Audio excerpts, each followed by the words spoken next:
Now. Nuevamente este segmento de seleccionar un producto audiovisual o de audio, ¿por qué no? Y analizarlo de una forma particular, si quiere. Sí, no solo particular, sino liberada de cualquier objetividad, sino netamente basada en nuestra interpretación y sin ningún tipo de pretensión de ser una voz autorizada, ¿no? Mínimamente lo único que queremos es opinar sobre cosas que nos gustan. Sí, tal cual. ¿Qué tópico trataremos hoy, Agustín? En el análisis now de la fecha vamos a estar hablando sobre la película Silverberg y Rita Cortese, en la misma lluvia del final, del casamiento. Si ves, cuando termina el de Silverberg, aparece un auto andando y ahí pasa el corto de Sbaraglia, ¿entendés? Es todo, o sea, son historias separadas en un mismo contexto y lugar. En el de Oscar Martínez, cuando abre el diario que está viendo ahí, creo, o en el de Vomite, no me acuerdo, no, en el de Oscar Martínez se ve la noticia de Bombita, que alguien explota un auto. Muy minucioso. Eso. Sí. Vaya a pensar, no lo había analizado por ese lado. Obvio que están bajo una misma temática, ¿no? Que es, o sea, es como una diferencia justamente ahí, lo que hace referencia a lo salvaje, ¿no? Es ese fino límite que tiene el ser humano para llegar a perder la cordura. O para llegar a cometer actos que si uno los piensa dos veces no vuelven a suceder, digamos. Es como esa fina línea entre lo rápido que puede explotar todo. Sí, claro, es como Cifrón le gusta mucho jugar con la idea de la cotidianeidad, mismo en los simuladores, en Tiempo de Valientes. Cuestiones cotidianas llevadas hacia lo extraordinario, ¿no? De alguna forma.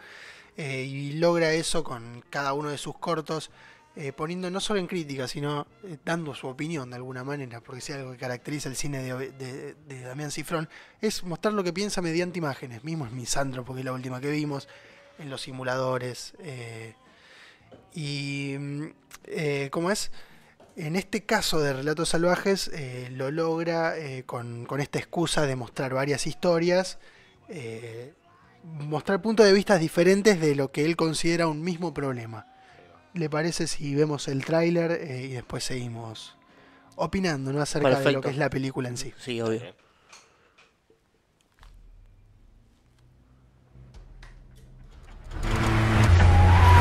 ¿Qué te pasa, hermano? ¡Negro resentido!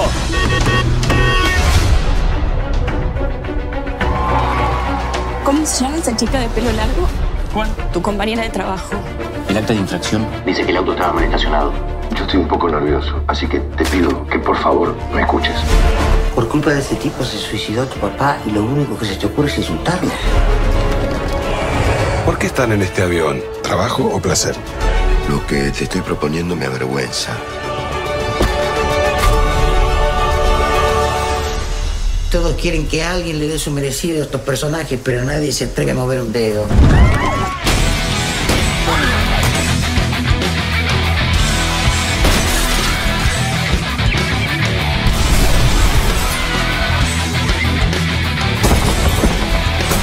¿Qué violencia? Yo estoy describiendo una realidad. ¿Dónde está la violencia?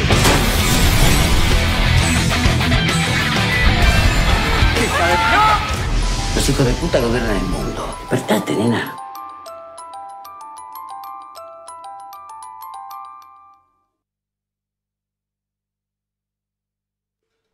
Bueno, ahí pasaba el tráiler de lo que fue esta gran película de Damián Cifrón, y se ve un poco, ¿no?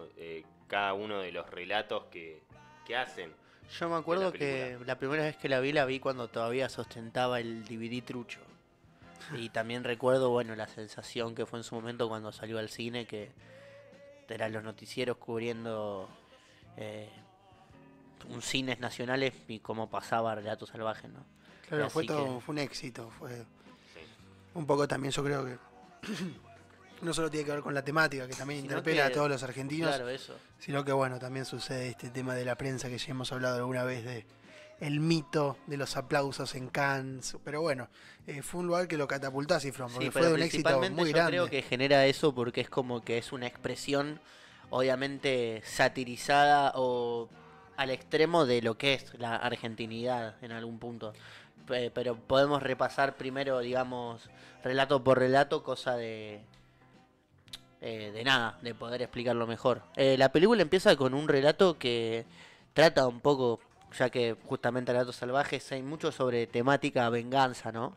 Y en este caso se trata de Gabriel Pasternak, quien es, digamos, un piloto de avión, trabaja en la cabina, digamos. Pero está muy bien cómo lo presenta, porque en realidad es primero una chica llegando a un avión, viajando. Ahí se cruza con un señor que resulta ser un crítico musical, que en principio se le quiere chamullar. Después los dos descubren que conocen una misma persona y así se desencadena un hilo de... Todo el avión conocía a ese Gabriel Pasternak y parecía que estaba sucediendo prácticamente una locura. Y a todos les regalaron el pasaje. Y hasta que este crítico musical dice, alguno compró el pasaje y todos eran, no, me lo gané en un sorteo, me lo regalaron, me lo dio una empresa, no sé qué, que pun que pan. Y después justamente ese corto termina, el loco se encierra en su cabina, este Pasternak, y va el psiquiatra que le dice la culpa de tus padres, no sé qué, y justo el corto termina mientras él estrella el avión enfrente a dos adultos mayores. Sus ¿no? padres. Frente a sus Exactamente. padres. De hecho, hay algo muy particular que pasa en este corto, que el personaje Pasternak, mientras está la charla entre este crítico musical y la modelo, quien fue su anterior pareja, pasa por adelante 3 veces y uno como espectador no lo nota. Primero ves que el comandante va hacia el fondo a preparar unos cafés, después pasa por adelante y en ningún momento nadie lo distingue hasta que finalmente cierra la puerta y ahí llega el momento que ahí es cuando donde sale va a ser la muerte de todos. la azafata que dice Gabriel Pasternak, que es el comisario a comisario bordo. a bordo. Éramos muy amigos hasta que nomás una vez me invitó a salir y lo rechacé. Y a partir de ahí no hablamos más, o una situación así. Así de que, bueno, también juega con eso, ¿no? De la idea de que... Todos los que estaban ahí le habían hecho algo, por lo que todos los que estaban ahí merecían una venganza de parte de él, en teoría. No, digo, que te pone el espectador en el lugar de... no lo estás viendo, ¿entendés? Como estas personas que se existen en la vida real y es muy fácil hacer ¿Está de acuerdo? ojos ciegos, ¿no? Como, entonces, bueno, yo creo que un poco juega con eso y termina estrellándose con todo. También ya empieza a jugar con la idea de lo salvaje. En algún punto cuando la modelo está viendo la revistita del avión y hay una especie de manada de hienas al acecho de lo que es un ciervo o algo así. Y aparte, ya desde los créditos iniciales, digamos. Claro, bueno, Con las cada imágenes de los animales, actor tiene un animal. un animal salvaje. que exactamente... Sí, además en algún punto están como referidos, si se quiere, al rol que ocupan en su corto, no sé. Sí, sí. Por ejemplo, creo que si no me equivoco, el de Oscar Martínez era un cocodrilo, ¿viste? Como que son así, están al acecho, pero son como más mentales o estratégicos, mientras que el de Erika Rivas es una tigresa, ¿viste? Es como que tiene un poco de referencia también respecto a... Rita Cortés era un orangután, ponele. Pasamos al segundo corto. Que justamente Ya- la mencioné recién, es el de Julieta Silverberg y Rita Cortese. Cuestión que ambas Las trabajan. ratas se llaman. Las ratas se llaman. Las ratas. Bueno, también vuelvo a jugar con la idea de lo salvaje. O sea, es una temática que vamos a ver que va a atravesar todos los cortos. Se puede notar desde cuando el personaje de Bordón, es el apellido, César Sí. Bordón, pide una milanesa a caballo, ¿entendés? No en vano que nombre esas cosas. Después también, bueno, hay una idea de jugar con los colores. El color rojo siempre está como asociado a lo que es el peligro. Y en este corto, el político en un momento, medio modo de manipulación, sabemos que la historia que cargaba atrás este político con el personaje de Julieta Silverberg tenía que ver con temas de manipulación familiares. Bueno, le hace elegir entre 2 colores, con cual quería que sea la imagen de campaña. Una era roja y otra era blanca. Julieta Silverberg elige la roja. Después cuando llega el hijo de él, está vestido de rojo. Y después es el color que obviamente asocias a la sangre. Tal cual. De alguna Es lo manera que termina. también va a terminar pasando en el corto. Y tiene una frase muy característica. El final de este corto, si se quiere, cuando Rita Cortés lo empieza a apuñalar y le dice: te voy a sacar el hígado como un pollo, ¿viste? Sí. Haciendo alusión a que ella es cocinera, un montón de cosas Claro. entran en juego en esa frase, digamos. A mí el que me vuelve loco es ese plano de cuando ya sucede lo del veneno para ratas, ¿no? Cuando el loco todo ya está, cuando César Bordón está comiendo, que es como que al principio ambas están separadas en distintas ventanas. Explica Después más la o menos junta. que Rita Cortese fue la ideóloga y que Julieta Silverberg tiene como culpa o no lo quería hacer.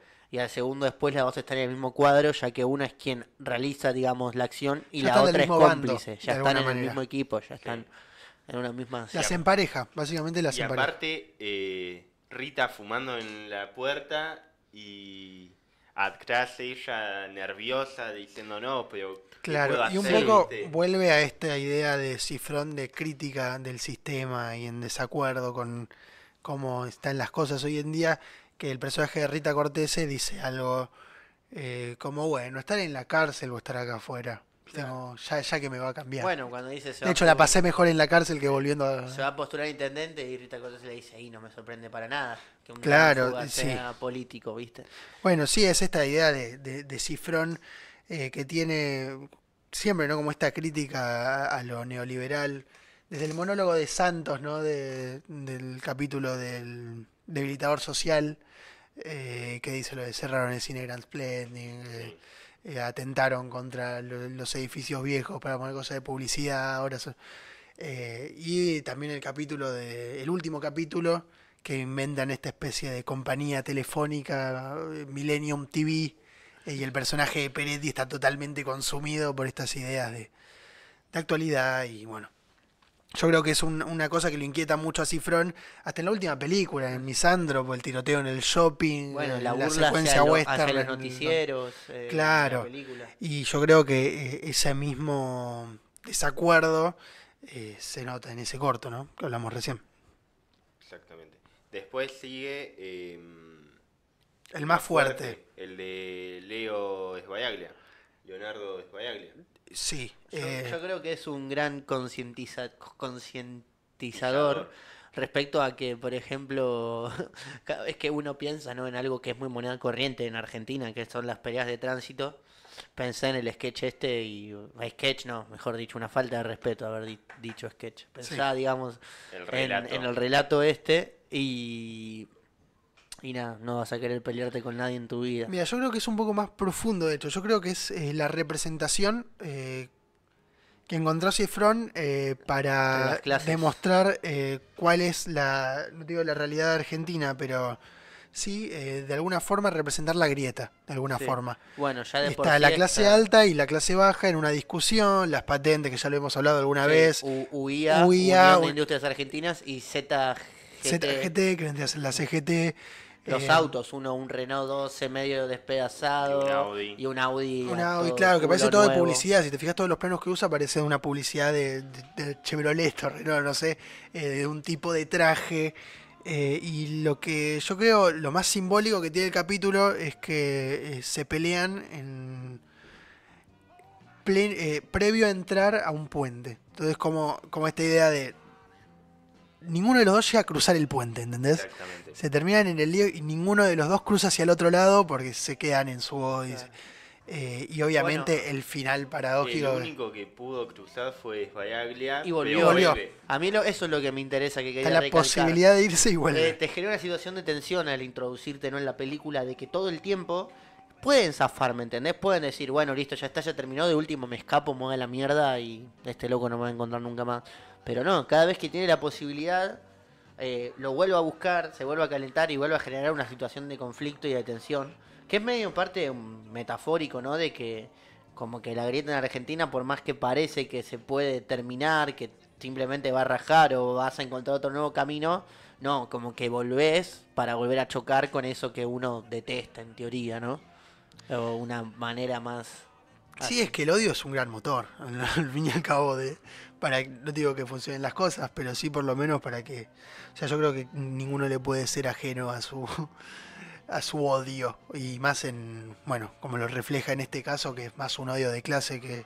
Sí, que encima después justamente al final ya lo que expresa están los cuerpos carbonizados. Ya la película va a cumplir 10 años, si no la vieron, bueno, no es nuestra culpa. Y los oficiales ahí, los peritos dicen, para mí fue un crimen pasional, ¿no? Sí, Y claro, es como bueno, que te das cuenta, ellos estaban odiando y intentando asesinar el uno al otro para que termine pareciendo que, no sé, que fue un suicidio por amor o alguna cosa así media. Después pasamos al próximo corto, yo creo que es el más reconocido, no a lo mejor, el más halagado por muchos, que es Bombita. Que ya se terminó siendo un mito urbano, es como, ya medio que he escuchado a veces a personas jodiendo con problemas burocráticos diciendo voy a hacer la gran bombita, ponele, es como que ya quedó, Sí, ya pasó Ya- la frontera del cine, digamos. claro, ya es un parte mito de la popular. cultura argentina, si se Sí. quiere. Alguna vez leí a alguien decir que me pareció muy interesante verlo desde este punto de vista, que decir, Bombita es un tipo con problemas cotidianos que no conoció los simuladores. Es como uno que quiso arreglar el tema por su cuenta. Es como que nadie vino a decirle conozco gente que resuelve problemas de cualquier tipo, sino como que se mandó por su cuenta y bueno, así terminó, ¿no? Sí, más allá de eso también cómo empieza y cómo termina, ¿no? Es como que al él empezar como ingeniero que detonan Explosivos. edificios, siendo como un especialista en explosivos, le da como un tono de estatus a él. Como diciendo, bueno, un tipo profesional, esto, lo otro, pero la burocracia le está rompiendo las pelotas y no lo permite llegar bien al cumpleaños de la hija. No, claro, y bueno, también ¿Entendés? otra Pero crítica de él- fondo. Te lo dibujan, obviamente en principio no es ningún delincuente, no es ninguna persona capaz de hacer algo contra que inflinja las normas. O No, las es que reglas. de hecho es un rebelde, alguien que aparentemente se releva al sistema, pero nada, es un tipo que al finalmente no termina siendo tan trascendental para lo que es el sistema, sino que pareciera como que el sistema necesita bombitas que crean que jodan al sistema cuando en realidad solo le hacen cosquillas a pares que son víctimas de la misma maquinaria. En este caso me parece que el personaje de Bombita termina medio como siendo un héroe cotidiano, pero sin haber cambiado mucho, ¿no? De alguna manera es como políticamente incorrecto, a la vez siendo funcional de Es alguna que forma. por eso también está ese chiste del festejo barra héroe de todos sus pares, hasta de los policías mirándolo un poco con cariño, mientras están tras las rejas. Claro, es que a ver, fue tendencia. Salió por todos lados. Tapa de ¿Y qué diario. cambió? Nada, porque, Porque al final después también termina con la idea de que todo sigue como está. Aparte, lo que se puede putear con un trabajador de esa empresa es tanto víctima como él, ¿no? De ese problema. O sea, con el que se tendría que quejar hay gente que está más arriba, ¿no? Igual me genera mucha más empatía, si se quiere, el personaje al final cuando le llevan la torta de cumpleaños y hay una grúa, Sí. ¿viste? Y es como el cierre perfecto de todo este capítulo de Bombita. Y ya solo le queda burlarse, ¿viste? Porque Sí, hinchado los huevos, imagino. pero es muy bueno. Y ya pasó a ser un personaje. De la cultura popular, de hecho, el Twitter de Darín es es bombita. Bombita Darín. O sea, medio como que se personificó en su personaje. Tal cual. Después de Bombita, ¿cuál viene? Oscar Martínez. El de Oscar Martínez, que se Ah, llama ya. La Propuesta. Uno de los más serios, si se quiere. Sí, de los más realistas también porque es una situación que, o sea, no te puedo dar un ejemplo específico ahora, pero sí en la clase alta o en temas así más de abogados, arreglos y demás, existe mucho esto de inculpar al perejil para que una persona en un mayor estatus, digamos, no tenga que pasar por esa situación, acorde a arreglos por plata o por una búsqueda de decir, bueno, por favor sacrificate que yo te voy a dar todo lo que necesites, pero no le hagas pasar en este caso a mi hijo por esto. Claro. Dato absolutamente preciso que, bueno, para algunos pasa desapercibido. Dato no menor, el personaje de Oscar Martínez se llama Mauricio. No es a propósito eso. No va a ser a propósito. Es para mí un mensaje claro en ese sentido. Aunque después cuando salió la película se lo criticó a Cifrón por decir que era una película medio del lado del PRO por haber criticado al país en el gobierno de Cristina. Claro, era el último año del kirchnerismo entero, si se quiere, 2014. Pero ese personaje se llama Mauricio. Yo cuando decía que este capítulo era el más serio, es porque venías de Bombita que que por ahí tenía algo así más... De gracia o con Claro, un tono más satírico o cómico. Claro, más humorístico. No, capaz tiene como una idea de decir como la gente quisiera representarse en Bombita y después ves y decís es todo lo que no quiero ser. Claro. Es que también la violencia tiene ese toque de violencia que te hace reír, pero que no te convierte en sádico a veces en las películas, ¿viste? Está como esa escena que vos decís, nah, no puede hacer esto este chabón, está re loco, no sé qué, pero a su vez te reís y te genera algo que no se torne incómodo ni te hace ser una persona... Y bueno, Bombita tiene eso, en cambio de ya Oscar Martínez ya se tona en un tono que no tampoco es que busca lo humorístico, digamos, o tirar algo que genere una risa, ¿no? Mientras se forma toda esta historia, este relato. Dato, hay un plano de ese corto que es El Padrino 2 total, que es Oscar Martínez mirando a través del vidrio y todas las hojas secas Claro, volando con el mientras viento. fiscal y su abogado hacen un arreglo.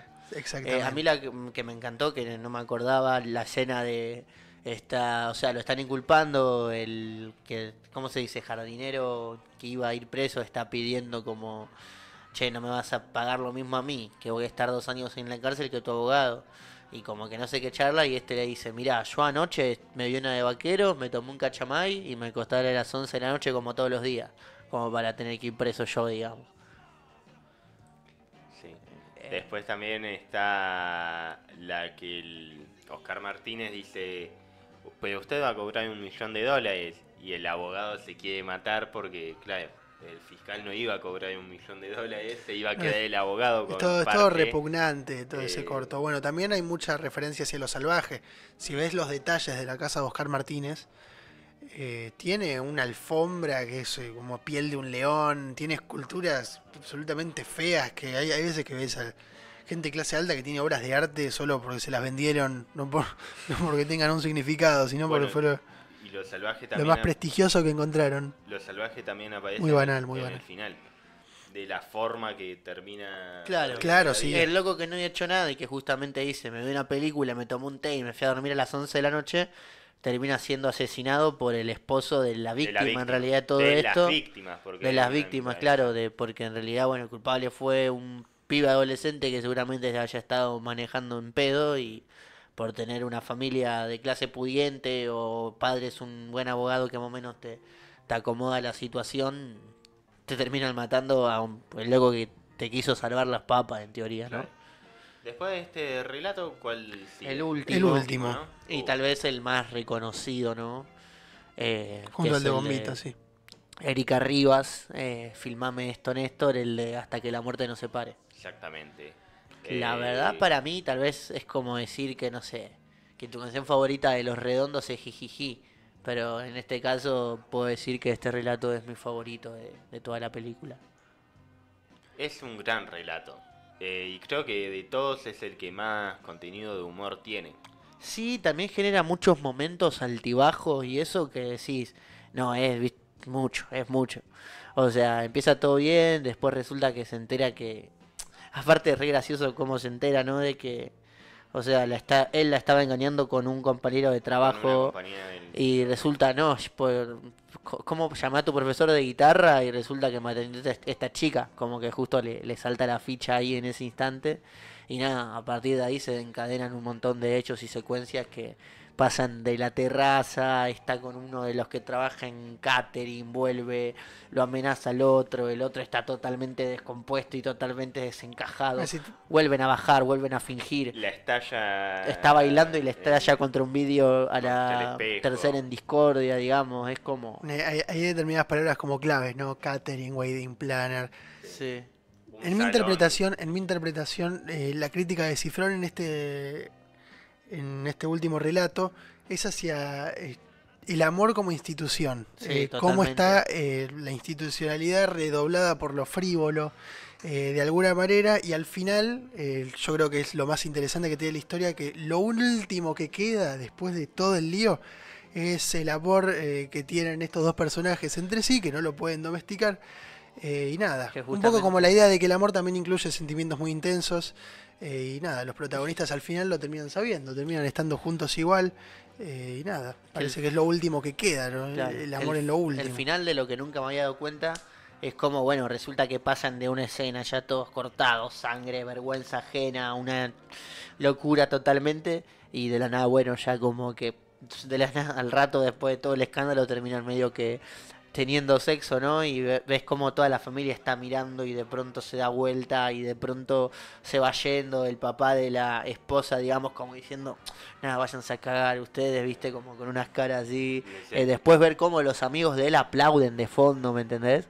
Es como que está todo extremadamente construido y es una locura. Y después, volviendo a lo que nombraba Manu de la frivolidad, hay una escena clave que dicen, después de todo el escándalo y cuando le dicen, bueno, suspendemos, y dice, no, ¿y cuándo viene el pastrón caliente? Estuvimos una semana debatiendo cuándo vamos si vamos a poner o no pastrón caliente, no lo vamos a no comer ahora, ¿me entendés? Claro, Es como ese que es el punto. también hay un choque entre el hecho de, bueno, pertenecer, tratar de ocultar la situación y permitir que toda la gente que está alrededor, a la que le mostramos nuestro amor, piensa que estamos todo bien y que somos una pareja ejemplar, y cómo a partir de diversas situaciones eso se va transformando en una situación total de vergüenza ajena y de dos personas que se terminan comportando como si fueran, no sé, como si no tuvieran ningún tipo de como se me fue la palabra, como si no tuvieran ningún tipo de cordura o de forma de poder, digamos. Como Claro, si ¿vos decís que fuera- quedan como atrapados en la locura o solo...? No quiero decir No. la locura, sino sentido común. Ahí El va. sentido común. Terminan actuando como personas sin una mínima decencia ni sentido No, es que común. claro, yo creo que al final queda como ese espíritu salvaje medio del Claro, humano. es eso, es como de querer mostrar algo para aparentar, se termina transformando en que terminás mostrando todo lo contrario y terminás generando directamente vergüenza ajena no solo a tus amigos que fueron a tu casamiento, sino directamente al espectador, digamos. Es como entenderlo desde esa construcción.